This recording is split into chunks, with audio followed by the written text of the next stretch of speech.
அதானின்னு ஒரு அணகொண்டா இந்தியாவுக்குள்ள சுத்திக்கிட்டு ஒட்டுமொத்த இந்தியாவையும் தின்னுபிட்டு ஏப்ப விட போகுதுடா. இன்னுமாடா தூங்கிட்டு இருக்கீங்க?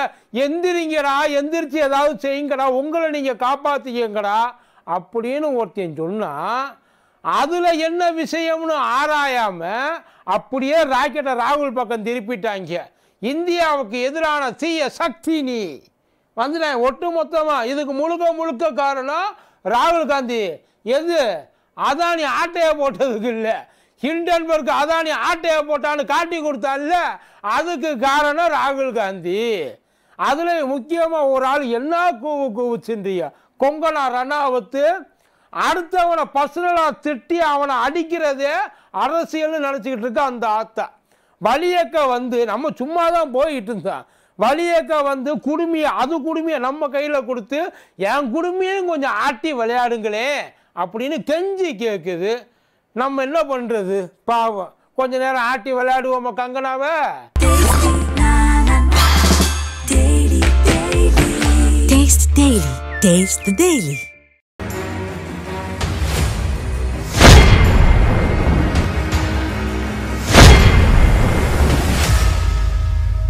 மதியம் நேரம் வணக்கம். இது மதியம் தர்பார். நான் கூத்தடிங்கோப்பி. மண்டி மக்கள் மன்னிக்கணும். ஏன்னா மண்டி மக்களால் தேர்ந்தெடுத்த ஒரு மண்டி எம்பி தான் அந்த அம்மா.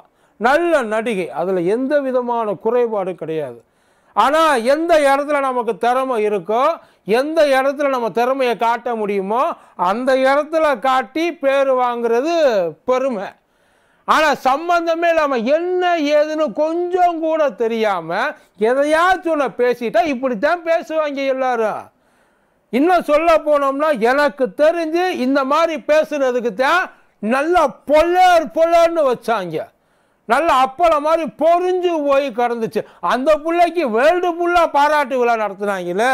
ஒருத்தர் கார் அறிவிக்கிறாரு, ஒருத்தர் பைக் அறிவிக்கிறாரு, ஒருத்தர் காசு அறிவிக்கிறாரு, என்னென்னமோ எடுத்து அள்ளி கொடுத்தாங்க. ஆனால் அந்த அம்மாவுக்கு அப்பனாச்சும் புத்தி வந்துச்சான்னு பார்த்தீங்கன்னா கிடையாது. அப்பயும் அந்த ஆத்தாளுக்கு புத்தியே வரல. மேற்கொண்டு என்ன பேசணுமோ என்ன பேசுகிறோன்னு தெரியாமலே பேசிட்டு இருந்துச்சு. இப்போ இந்த ஹிண்டன்பர்க் இஷ்யூ இன்னைக்கு நேற்று வந்ததில்லை. இந்த இஷ்யூ அவன் 2023 பண்ணிட்டான். அப்போ என்ன பண்ணான்னா அத்தானி மேலே பண்ணான். இப்போ எதுக்கு பண்ணா? அத்தானி கூட அட்டாச்சில் ஒரு ஆள் இருக்கும்ல, அந்த அம்மாவையும் சேர்த்து பண்ணான். ஏன்னா அந்த அம்மா அந்த அளவுக்கு நிறையா பண்ணியிருக்காங்க. இது அவங்க மேலே சுமத்தப்பட்ட குற்றச்சாட்டு. நல்லா தெரிஞ்சுங்க, இந்தியா மேலே நடந்த அட்டாக்கு இது கிடையவே கிடையாது. எல்லாரும் இந்தியா மேலே நடந்த அட்டாக்குன்றாங்க. ஏன்டா இந்தியாவுக்குள்ள இருக்க எத்தனை பேர் மேலே இவங்க எல்லாம் அட்டாக் பண்ணிட்டு இருக்காங்க தெரியுமா? அதுதான்டா ஒரிஜினலாக இந்தியா மேலே நடத்துகிற அட்டாக்கு. இவங்க இந்தியா மேலே நடத்துகிற அட்டாக் இவங்க காட்டி கொடுக்குறாங்க, இந்த மாதிரிலாம் இந்தியாவை அட்டாக் பண்ணுறாங்கன்ட்டு. அதுதான் நடக்குது. இப்போ ஒட்டு மொத்தமாக ஓன் பாக்கெட்டில் இருந்தானே ஏன் பாக்கெட்டில் இருந்தானே, ஓன் காசு என் காசு மாதிரி தான் ஒட்டு மொத்தமாக வாரிட்டு போகிறாங்க.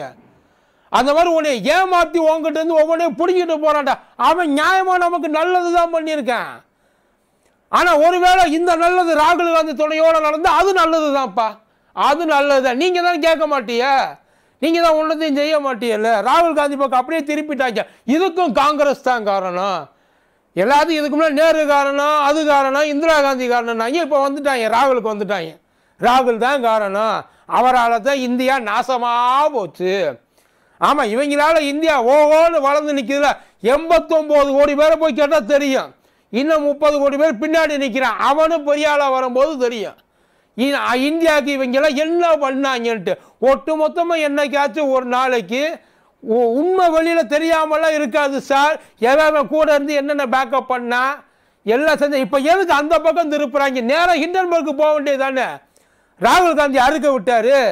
ராகுல் காந்தி ஹிண்டன்பர்க்கில் ஒரு ஆள் இருக்கிறாரா? இல்லை ராகுல் காந்தி ஹிண்டன்பர்க்கோட ஓனரா?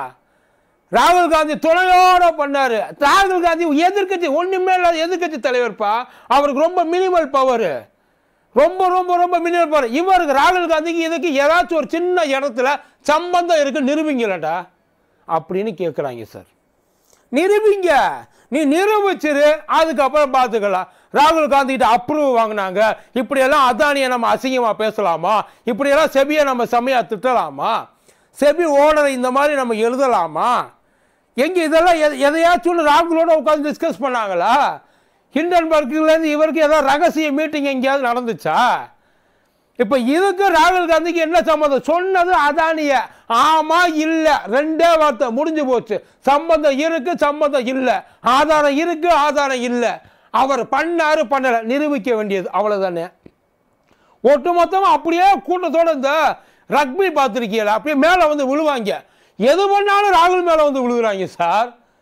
இவங்க பிரச்சனையே இப்போ யார் தசை மாற்றுறதெல்லாம் கிடையாது. இவங்க எப்படி தசை மாற்றுறது நல்லா தெரிஞ்சு வச்சுருக்காங்க. ஆனால் யார் இந்த தடவை ஏமாறுறதுக்காக இல்லை. ரைட்டில் இண்டிகேட்டர் போட்டு லெஃப்டில் போகிற வேலையில் இனிமேல் ஆகவே ஆகாது. வண்டி அந்த பக்கம் போதும் அந்த பக்கம் தான் இனிமேல் எல்லோரும் நிற்பாங்கப்பா. இவர் எம்பி கங்கனா ரணவாத் எம்பி என்ன சொல்கிறாங்க, ராகுல் காந்தி ஒரு ஆபத்தான மனுஷன், அழிவுகரமான மனுஷன். எதுக்காக? இந்திய மக்களை பழி வாங்குறாராம், இந்திய பொருளாதாரத்தை அடித்து சாய்க்க போறாரா, இந்தியாவை உருகுலைக்க போறாரா. அதானியை குத்தம் சொன்னதுனால இந்தியாவை உருகுலைக்கிறாங்க. முதல்ல ராகுல் காந்தி அதானியை குத்தம் சொல்றாரா? ஆமா சொல்றாரு. அவர் மூஞ்சிக்கு நேராக சொல்லுவார். ராகுல் காந்தி பாராளுமன்றத்தில் இது வரைக்கும் எத்தனை தடவை சொல்லியிருக்காரு, இதை நீ பண்ணியிருக்க, அதை நீ செஞ்சிருக்கன்ட்டு. ஏன் அப்பெல்லாம் சொல்ல வேண்டியதானே? ராகுல் காந்தி இந்தியாவை வந்து பொருளாதாரத்தை உருகுலை அங்கனுக்குள்ள சொல்லியிருக்க வேண்டிய.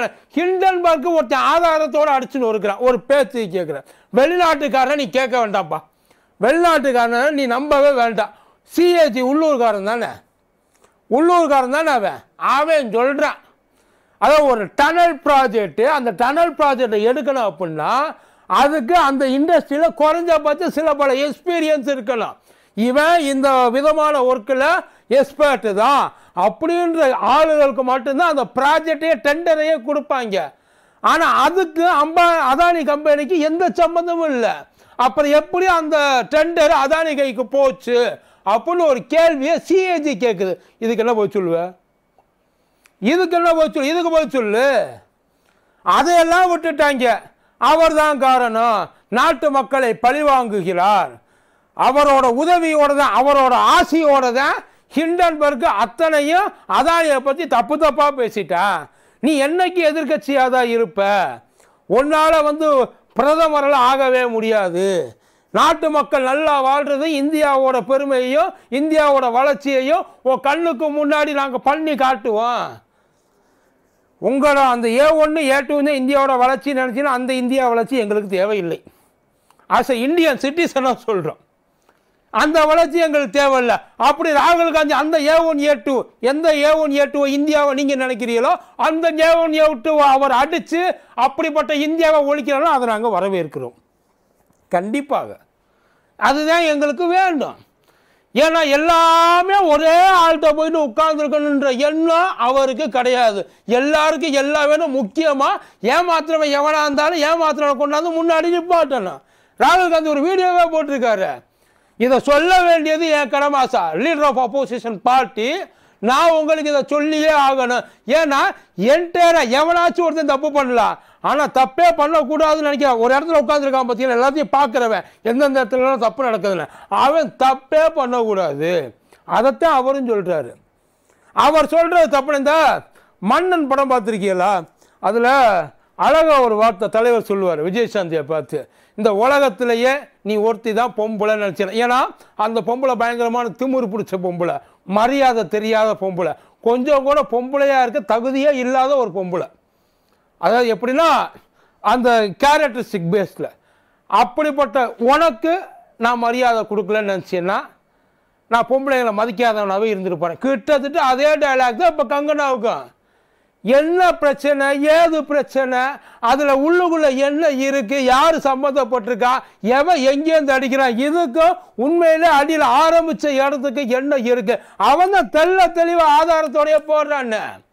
ஹிண்டன்பர்க் இப்போ அவங்க கொடுத்த அந்த இதுக்கு இந்த செபியோட தலைவர் கொடுத்தாங்க இல்லையா மாதவி பூச்சு, அவங்க கொடுத்த அதுக்கும் பதிலடி கொடுத்துருக்கு.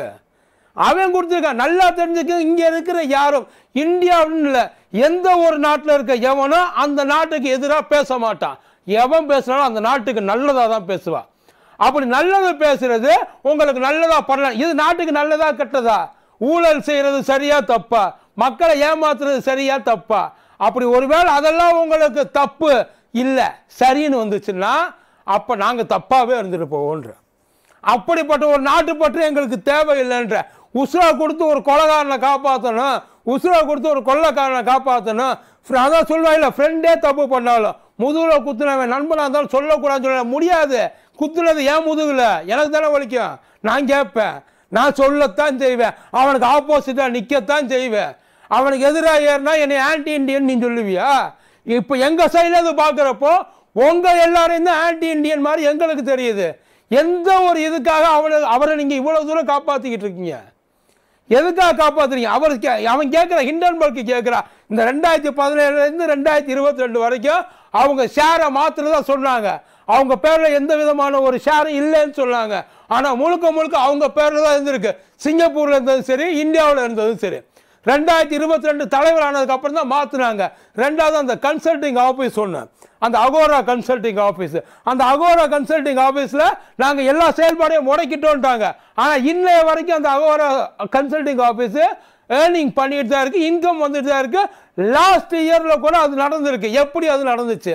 அப்படி கன்சல்டிங் பண்ணீங்கன்னா யார் யாருக்கு கன்சல்டிங் பண்ணீங்க? உங்கள் கிளைண்ட் லிஸ்ட் என்ன, அவங்களோட ஆட்டோ என்ன, மோட்டோ என்ன? முதல்ல ஒரு ஃபீல்டு செபி ஆஃபீஸராக இருக்கக்கூடிய நீங்கள், அதுவும் ஒரு குழுவில் இருக்கக்கூடிய நீங்கள் எங்கேயும் கன்சல்டிங் பண்ணக்கூடாதுன்றது விதி.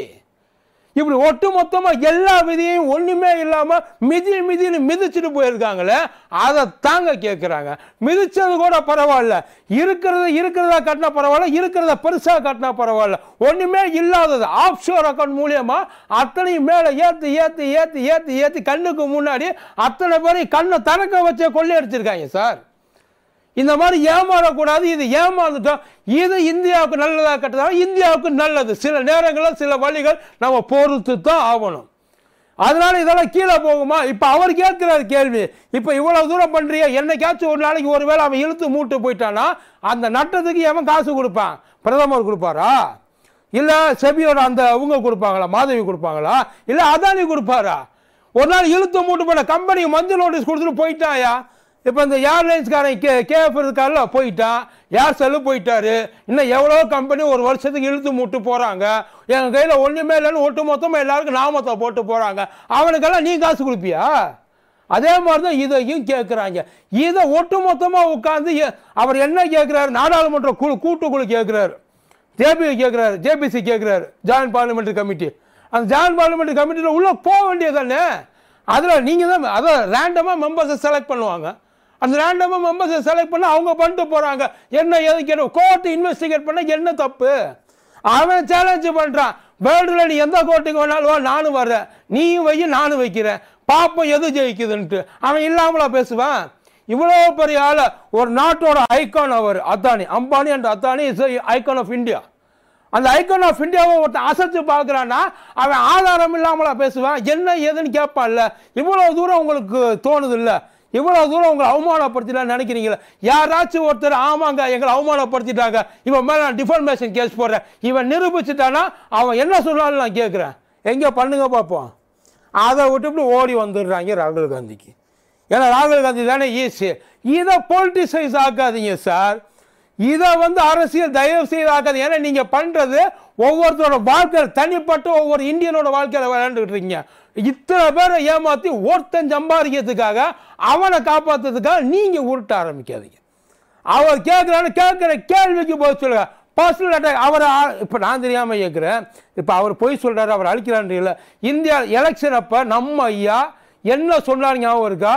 இருக்கிறவங்களுக்கு மத்தியில் எதையாச்சும் கொளுத்தி போட்டு 2 பேரும் அடிச்சுக்கிட்டு சாவட்டும், என்ன வேணாலும் நடக்கின்ற ஒரு மனப்பான்மையோடு சில வார்த்தைகள் அள்ளி விட்டார். அதை எவனாவது கேட்டீங்களா? அதுதான் ஒரிஜினல் தீய சக்தி.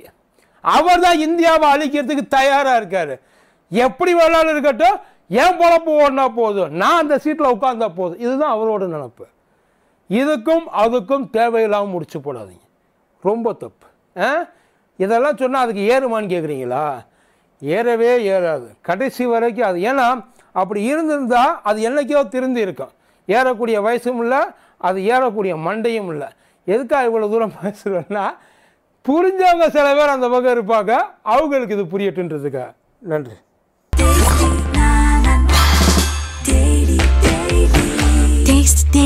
Taste the Daily.